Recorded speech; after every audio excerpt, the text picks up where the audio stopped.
So the third speaker we have now is Catherine Waddington, who I have to now sing a Queen song, don't I? Yeah. So Catherine is she is a champion. She is a champion for the audience experience. She's head of communications at AND, Abandoned Normal Devices, which is a digital art commissioner and producer, a communications professional, an absolute passion for audiences, and with extensive experience of delivering both the cross-disciplinary programs which push the boundary of arts production and the audience experience, and working with many partners, many organisations in the cultural sector and beyond, put audiences at the centre of their planning. So I think she might possibly have something to say about audiences. Thank you. Thanks, Bill. We all had that moment when Bill was doing our introduction where you're in an exam hall and you turn the paper over and go, this isn't the one I revised for. Never read out the speaker's brief. But hopefully I will answer some of those questions, and if not, I'm here for the rest of the day, and please do find me. So I'm from Abandoned Normal Devices. If anybody doesn't know us, we are a digital arts commissioning agency based in Manchester, but we deliver work across the whole of the United Kingdom. I'm just going to play a film behind me, hopefully. Hopefully the sound's not on. So I'm just going to show you through the film some of the work that has been commissioned by AND over the last 10 years, and talk to you a little bit about what our remit is. So as the name suggests, we're interested in what's considered normal in the universe around us, and ask people to think about what's their normal. We're interested in new and emerging technology and how scientists' big discoveries are changing the world around us. And we work with artists to explore this. We're primarily funded by Arts Council. We're an NPO, and we also get funds through BFI, British Council, The Space, amongst many other smaller organisations. And from the video, you can see the work we do is really varied. We work with lots of different types of artists: filmmakers, musicians, performers, creative technologists. We're not a venue, so we work outside art galleries, often in quite unusual locations, in places where you wouldn't normally see artworks. We have been known to be found in caves, forests, canals, parks, airports. Majority of the work we do is site-specific, responding to a place, a context, or a heritage. And the reason that we do this is we want to create experiences which are spaces that enable people to debate and discuss and speculate. But we also believe it's really important to provide those rich and fertile environments for artists to be able to push the boundaries of their own practice. So AND is a place to adventure, to experiment, and to take risks. And I want to show you a few of the pieces of art that we have created through AND. So the first here, which I was really pleased to see when you all arrived, had a little intro on your sheets. Hopefully you could see one of the headsets from In the Eyes of the Animal there. And the reason that, this work has been around a little while, but one of the reasons I wanted to talk about it is to give you all a bit more insight into how that work came about and the investment that took place to get us to that point where we actually had that as an experience. So the work emerged through, we began with a year-long research partnership, which was funded through Nesta. And this was ourselves, Marshmallow Laserfeast, two of the artists for this piece, and University of Salford. And we were charged with looking at how cultural organisations can work with drones. The outcome from this year-long research project was the development of a toolkit, which is still available online, but also a project concept for the work that you see. We already had an established relationship with Forestry Commission up in Grisdale, which is in Cumbria. And the team spent some time there when they were investigating how cultural organisations could use drones. And through this process, the seeds for In the Eyes of the Animal was planted, and we then commissioned this as a piece with Forestry Commission. So Forestry Commission put some money into this project actually being created. So anyone who doesn't know the work, it's a virtual reality experience of a forest seen through the eyes of 4 species that live in Britain's forests. So that's the dragonfly, the midge, the frog, and the owl. And the visuals that you actually see in the VR piece are based on point cloud data of sites in Grisdale Forest. They're created using LiDAR scans, unmanned aerial vehicles, drones, bespoke 360 cameras on those drones. The content from that data has then been animated using a game engine software called Unity, and that film is accompanied by a binaural soundscape using audio recordings sourced in Grisdale Forest. So this work was shown as part of And Festival 2015. As you can imagine, it told you a little bit about the process running up to it. That was probably about a year and a half's work. A huge amount of investment, both in terms of time and money, went into that process. And it was really important to us that the work had a life beyond the festival and it wasn't just shown in that one instance. So it toured in its existing form, where you see the sculptural headset. It toured in the first instance up to another Forestry Commission site in Hampsterley.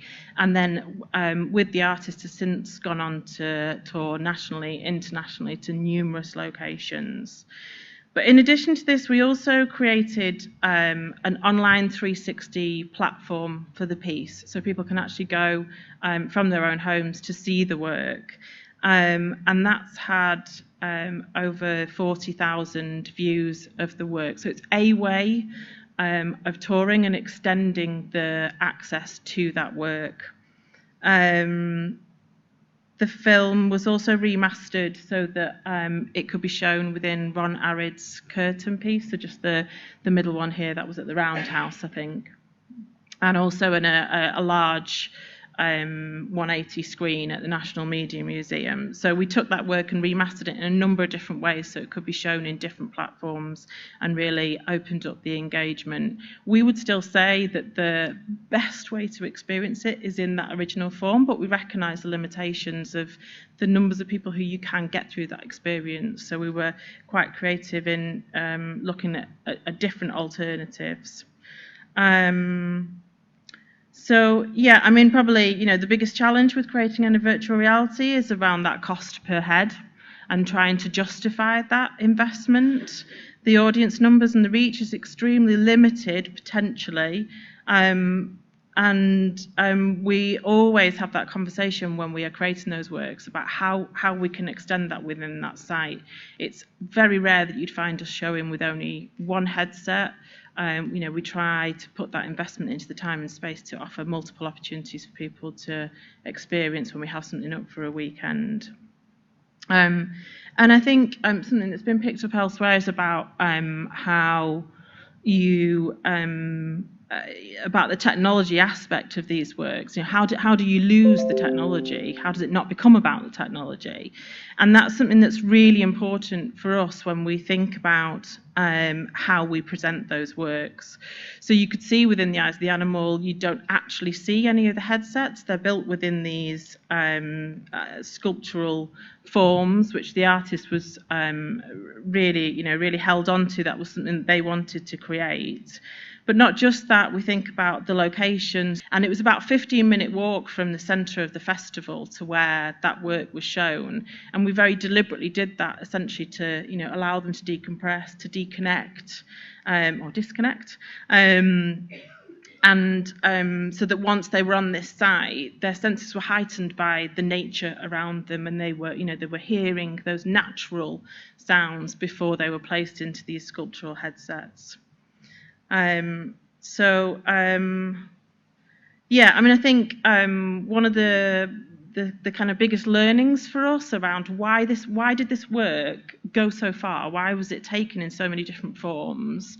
Why has it been so successful? It was around that original investment. The value of those partnerships and those relationships that we had and the time that we spent doing that paid dividends in the long run. We haven't necessarily turned it into a huge profit-making machine in any way whatsoever, but we've allowed a huge number of people to be able to see it, and that's equally important to us, if not more important to us.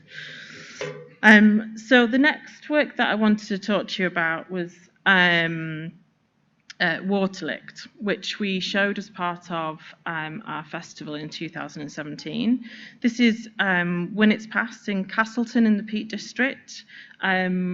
Kind of hard to imagine, but about 330 million years ago, this village would have been at the bottom of a sea, and the very tops of these cliffs that you can see here might have just been poking out at various places. Through time, there was periods of uplift, and a glacial river carved out this V-shaped valley. It's quite difficult to get a sense of the scale, but it's huge walls. So we were inspired. There's a cave system that forms underneath Castleton, and we were inspired by these caves to take And Festival there and to draw on that industrial and social and geological history that exists.